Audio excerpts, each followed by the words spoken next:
Здравствуйте, в эфире «Настоящее время». С вами Наташа Мозговая. Главное в программе. Президент Обама подписал акт в защиту свободы Украины. Ксения Собчак о ненависти, которую разжигают федеральные СМИ в России. Крах рубля отозвался протестами в Армении. Сначала, как всегда, новости из Праги. Сергей, вам слово. Спасибо, Наташа. События дня в настоящем времени из Праги. Я Сергей Дорофеев. Здравствуйте. Эхо пресс-конференции президента России. Сегодня не было издания, которое бы не вспомнило путинского страдающего медведя, шутки президента после вопроса Собчак «Зачем слово ей дал?» или прогнозов экономики расти. Эта пятница началась с заголовков «Пресс-турбуленция», «Коммерсант», «Завтра будет лучше, чем вчера», «Новые известия», «Оптимист», «Антиамериканист» и «Просто популярный президент». Это независимая газета. Журналисты писали, эксперты говорили и спорили. Мнение собирала Екатерина Кочкина. Ежегодная пресс-конференция Путина происходила на фоне колебаний рубля, паники среди населения и повышения цен. Многие наблюдатели ждали от президента объявления нового экономического курса. Однако Путин дал понять, что не видит необходимости в активных действиях и поддержал политику Центробанка. Центральный банк готов печатать рубли, чтобы помогать тем или иным корпорациям, близким к Кремлю. Вот это самое плохое. Может быть, даже самое плохое не то, что эти деньги, возможно, попали на валютный рынок, а самое плохое, что прошел сигнал, что Центральный банк у нас не является самостоятельным и что он готов печатать рубли. Надвигающаяся рецессия российской экономики вызвана в первую очередь политическими решениями, в частности, аннексией Крыма. Осталось выяснить, кто будет платить за присоединение полуострова. Краснодарский губернатор Александр Ткачев уже призвал россиян, радовавшихся вхождению Крыма в состав России, объединиться и разделить ответственность и потери, вызванные решением Москвы. Россиянам обещал президент Путин, обещал премьер-министр Медведев, обещала партия «Единая Россия», что Крым нам ничего не будет стоить, что нам не придется платить за Крым из своего кармана. То есть, хотя, например, я говорил еще в марте, что цена Крыма будет колоссальная. Поэтому это была просто ложь, россияне в нее верили, но Левада-центр показывает, последний опрос, что только 6% граждан России готовы платить за Крым из своего кармана. Их просто тупо обманули. Одним из подтверждений того, что россиянам придется платить за Крым, стало решение саммита ЕС, проходившего в Брюсселе, наложить санкции на иностранные инвестиции на полуострове. Согласно новому пакету, европейские и базирующиеся в Европе компании больше не смогут покупать в Крыму недвижимость, а также оказывать содействие бизнесу полуострова. Иссякнет и поток туристов из Европы. Туроператоры ЕС больше не смогут предлагать свои услуги в Крыму. В Евросоюзе считают, что только так можно стабилизировать ситуацию в Украине. Ситуация сейчас очень драматичная и динамичная. И, конечно, требует мгновенной реакции. Однако мы не сможем найти долгосрочного решения для Украины без адекватной, последовательной, одновременно жесткой и ответственной стратегии в отношении России. Екатерина Кочкина, «Настоящее время». Тем временем российские ритейлеры и поставщики договорились пересматривать закупочные цены на товары каждые 14 дней, пока экономическая ситуация не улучшится. Вопросы ценообразования не успевают за изменением курса российского рубля. Послевкусие пресс-конференции Путина. Главным тезисом российского истеблишмента стало мнение о том, что президент уходил от ответов на вопросы. Комментарии, настроение услышал, уловил мой коллега Андрей Королев. Уже в кулуарах пресс-конференции стало понятно, что неожиданностей не будет. Путин готов включить всю имеющуюся в его арсенале риторику, неоднократно повторенную в послании Федеральному собранию. Короткий экономический отчет начался с курса доллара в 58 рублей, а закончился 61. Сидящие в конференц-зале журналисты узнали об этом позже. Путин все сказал в самом начале. Мы, конечно, хотели от него какой-то расшифровки более подробной там. Наверное, она последует. Присутствие на пресс-конференции украинского журналиста Романа Цымбалюка ненадолго оживило рутинный монолог президента. Жестко поставленный вопрос, впрочем, Путина не смутил. Он явно был готов к ответу. А он теперь уже не скрывает присутствие российских войск на Донбассе. Подтвердил наличие пленных украинских, которых тут якобы за терроризм обвиняют. Но тогда возникает вопрос, а как же украинские военнослужащие попали, в принципе, на территорию России? Вопрос телеведущей Ксении Собчак о вот так называемой «пятой колонне» тоже не застал президента врасплох, хотя сама Собчак ожидала более развернутого ответа.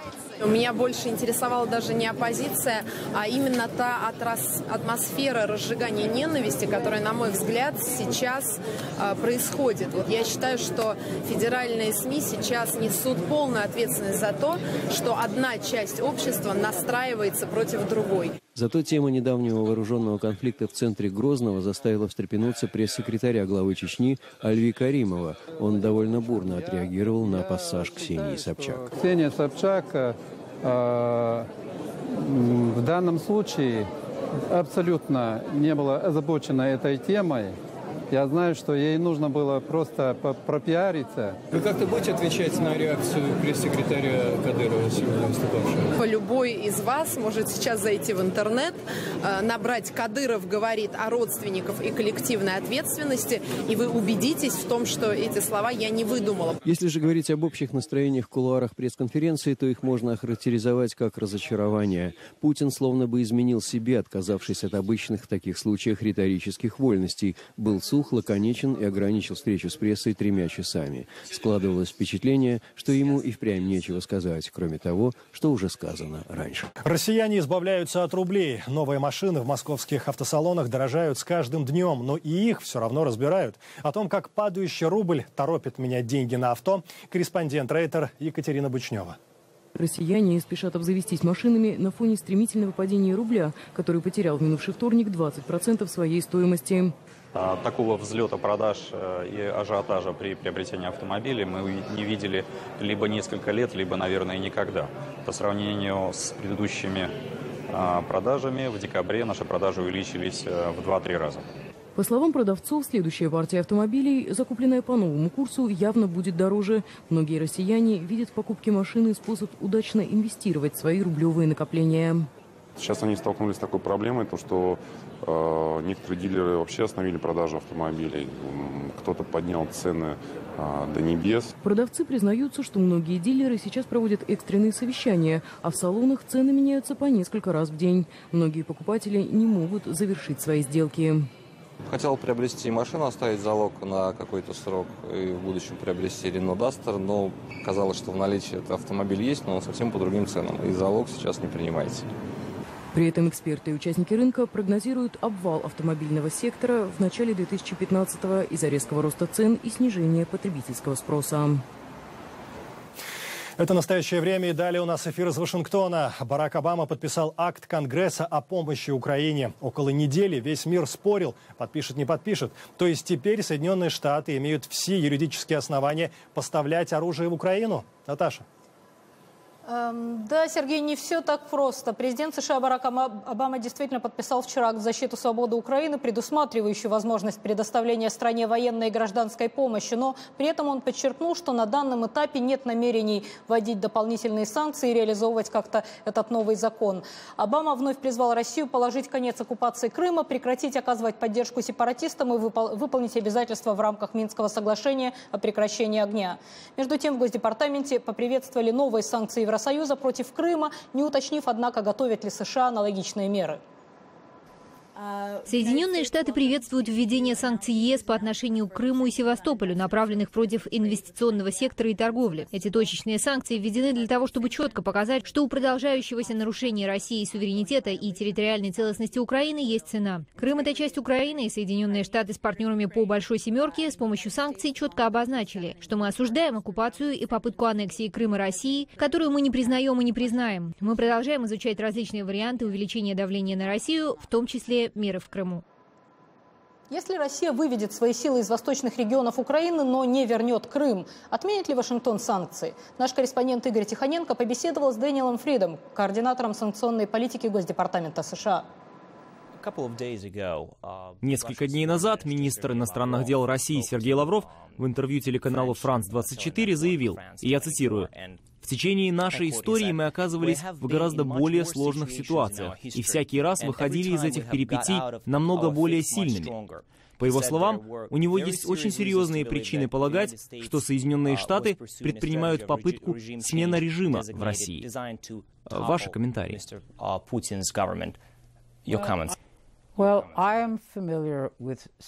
Мне знаком стиль Сергея Лаврова. Он очень хороший дипломат, однако не все, что он говорит, стоит принимать за чистую монету. Никто в правительстве США не хочет, чтобы Россия потерпела неудачу, как современная и развивающаяся страна.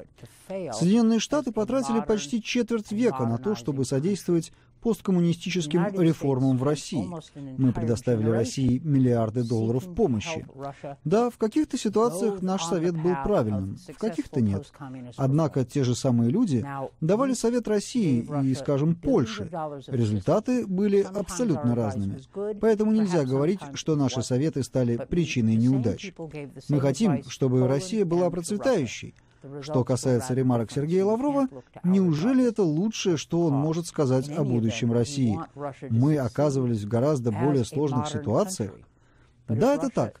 Однако, неужели это лучшее, что он может предложить российскому народу? Россияне заслуживают лучшего.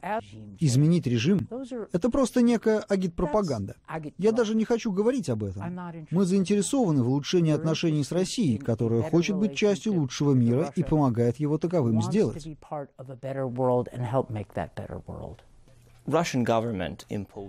Российские власти наложили санкции на США и Евросоюз. Однако некоторые считают, что эти санкции ударили по простым россиянам больше, чем по кому бы то ни было. У вас есть какие-то цифры, подтверждающие или опровергающие этот тезис? Вы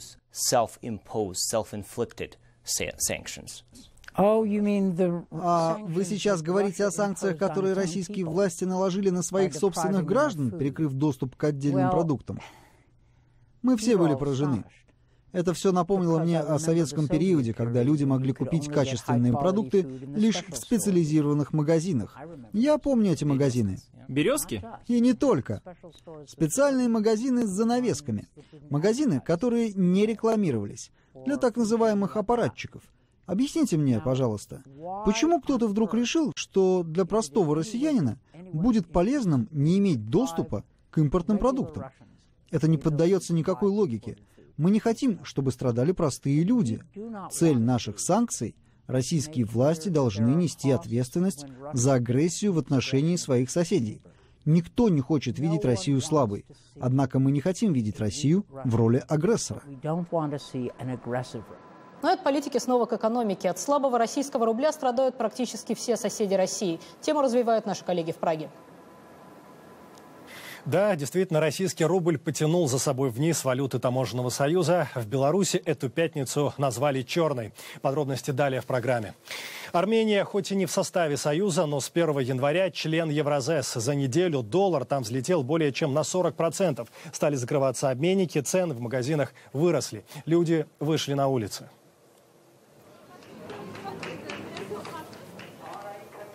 У здания правительства в Ереване протестующие требовали вернуть цены к докризисному уровню. Люди готовы даже бойкотировать сети супермаркетов, принадлежащих армянским олигархам.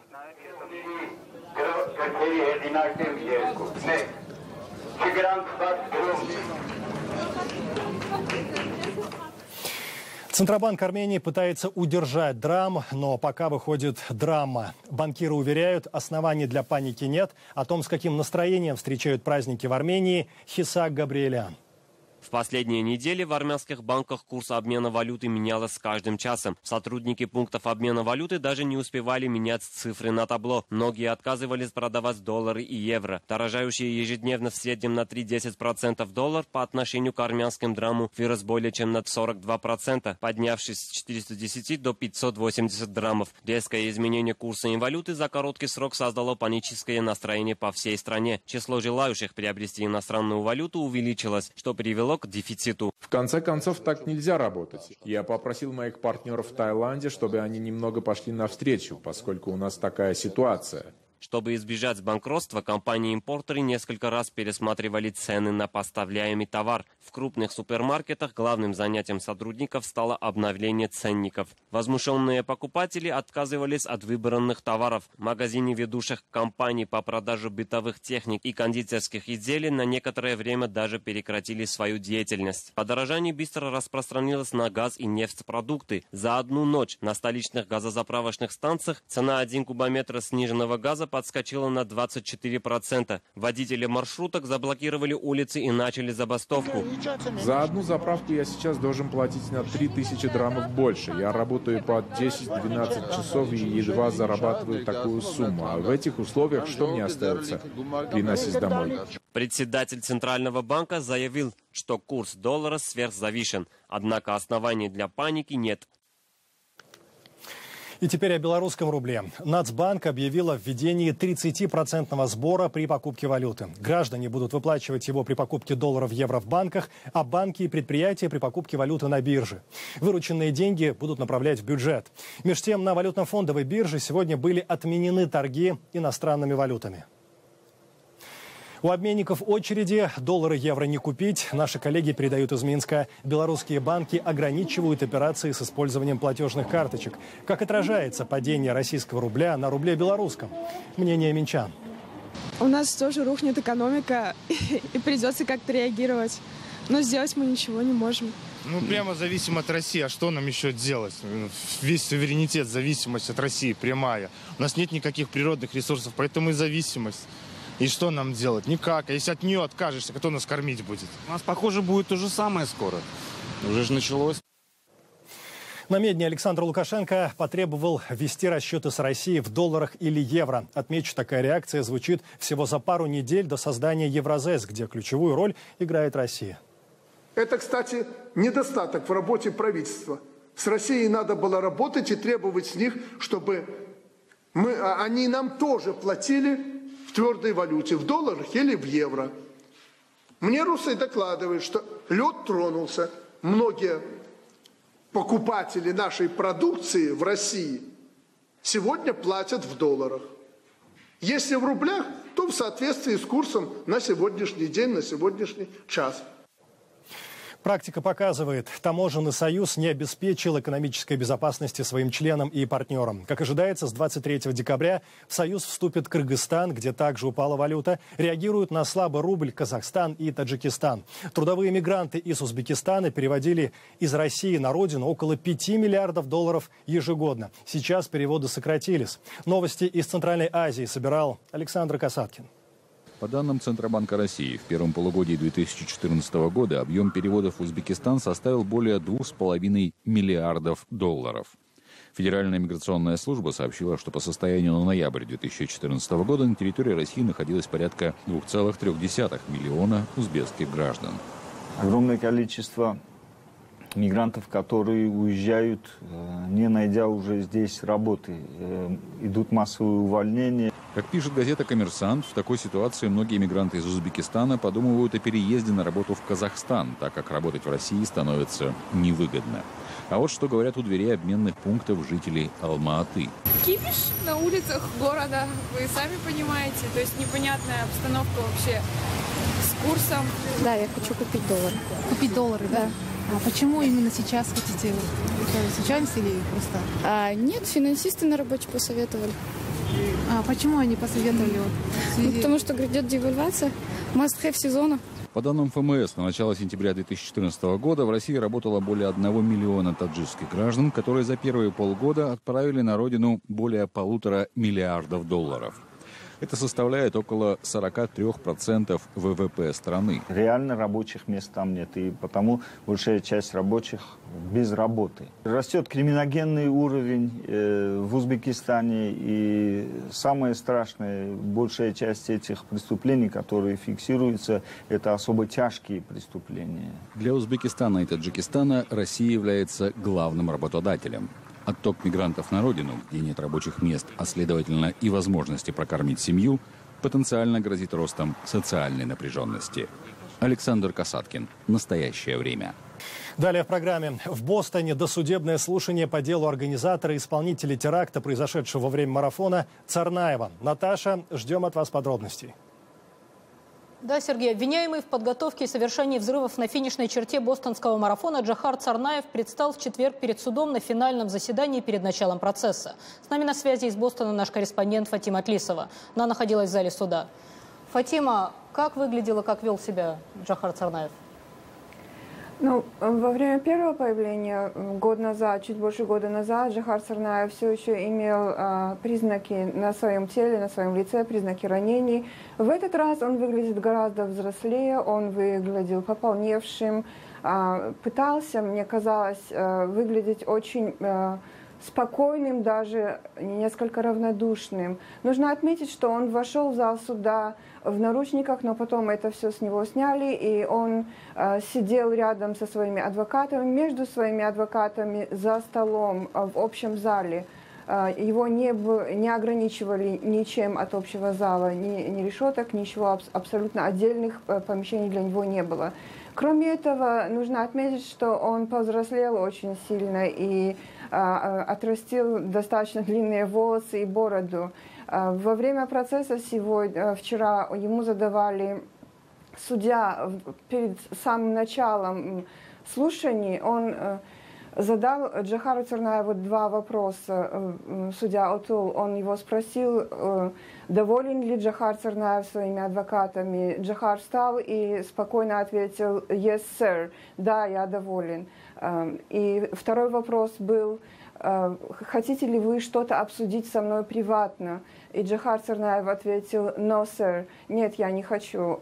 И на этом как бы личное общение, прямое общение между судьей и Джохаром Царнаевым закончилось. Как я отметила раньше, он пытался выглядеть очень спокойным и даже как-то равнодушным, но мне кажется, на мой взгляд, его руки его выдавали, потому что он постоянно трогал свое лицо, и его руки все время двигались, и это казалось очень нервным. И я отметила, что, видимо, между ним и его адвокатами сложилось какие-то взаимопонимания, потому что они похлопывали его по плечу, по рукам, они сидели очень близко друг к другу и перешептывались. То есть такое впечатление сложилось. Он совершенно не оглядывался на зал, потому что все присутствующие, остальные люди находились за его спиной. Фатим, вот вопрос о присутствующих. Были ли там родственники пострадавших или, например, родственники Царнаева? Ну и вообще, когда речь идет о таких громких процессах, как правило, ну как бы вне зала суда, например, идут какие-то демонстрации за, против. Немножко об обстановке в зале суда и вне из ней. В зале суда присутствовали пострадавшие, их было чуть больше 15, видимо. Они сидели совершенно отдельной колонной и вели себя очень тихо и скромно. Они, не отрываясь, смотрели на Джохара Царнаева, слушали все, что происходит в зале. Само это слушание продолжалось очень недолго, но в воздухе, в атмосфере просто чувствовалось напряжение и драма. Родственников Царнаева в зале не было. Две его сестры, Алина Царнаева, у которой самой в этот самый день были собственные слушания, туда не пришла, и Беллы, и другой сестры тоже не было. А родители, мы знаем, что они находятся в России, в Махачкале. Снаружи суда был очень небольшой протест сторонников Джохара Царнаева, и была теща убитого во Флориде Ибрагима Тадашева, которая пыталась убедить прессу и всех присутствующих в том, что на самом деле у государства нет никаких обвинений против Царнаевых, но в итоге это все закончилось тем, что она начала говорить о теориях заговоров. Спасибо. Наташа. Фатима Атлисова с последними новостями из Бостона. На Рождество принято дарить подарки. В эти дни американские почтальоны, полицейские, пожарные собирают средства, закупают подарки и дарят их детям. А об одной из таких традиций репортаж Александра Панова и Дмитрия Шахова. Этой традиции уже больше четверти века. Полицейские округа Монтгомери особенно любят этот вечер один раз в году, когда вместе с Санта-Клаусом они доставляют подарки маленьким пациентам Национального института здоровья, медицинского комплекса в северном пригороде американской столицы. Так, я знаю, у одного из вас сегодня день рождения. Давайте поздравим Андре. У Андре Самуэлса из Ямайки, которому сегодня исполнилось 13 лет, апластическая анемия, болезнь кровеносной системы. Здесь вообще нет простых пациентов. Санта спросил, что я буду делать на Рождество, и пожелал мне выздоровления и отличных праздников. В этом году я попросил у него машину, вертолет и набор волшебника с волшебным костюмом. Когда я вырасту, хочу стать пожарным, сильным и смелым. Хочу спасать других людей. Полицейский округа Монтгомери Бобби Ладани вместе с супругой Джеки не первый год главные действующие лица этого вечера. Суровые стражи порядка превращаются в добродушных эльфов, играющих с ребятами, у большинства из которых редкие заболевания. Это давняя традиция. Полицейские это делают с удовольствием. На самом деле они в таких костюмах с утра разъезжали на мотоциклах по всему округу и дарили подарки детям из малообеспеченных и трудных семей. А вечером у нас кульминация праздника здесь, в медицинском комплексе. Все подарки — это наши личные взносы. Мы хотим принести детям немного радости. Детская гостиница при Институте здоровья принимает в год 1500 семей. Здесь лечились дети из 80 стран. Под Новый год здесь особенно красиво. Персонал и волонтеры стремятся, чтобы в эти дни для ребят хотя бы частично был воссоздан их родной дом, любимые игрушки, мир сказок и фантазий. Мы ежедневно проводим здесь различные мероприятия для больных детей и их родителей. Игры и лотереи, музыкальные и театральные вечера. Артисты приходят сюда с удовольствием, помогая детям на время забыть о докторах. Недавно здесь побывали астронавты НАСА. Но Санта для ребят особый гость. А то, что он обычный полицейский, они не догадываются.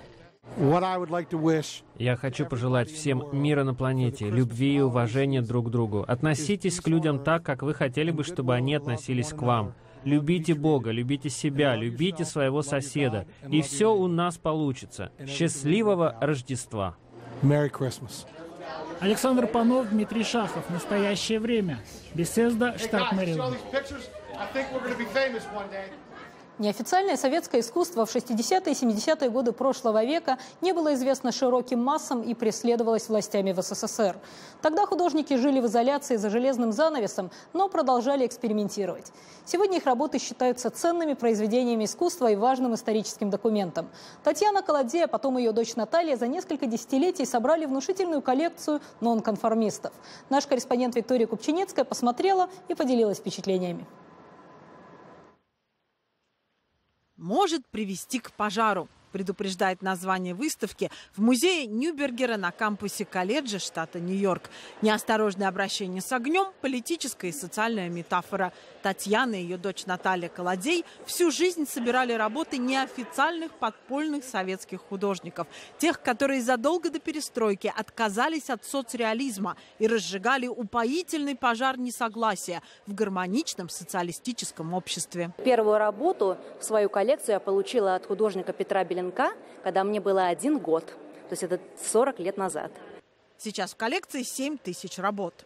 Когда-то в далекие 70-е Татьяна Колодзей просто тусовалась с советскими художниками. Ей было с ними интересно. Сегодня ее коллекция ее дочери Натальи является одним из самых значительных собраний нонконформизма и современного российского искусства в мире.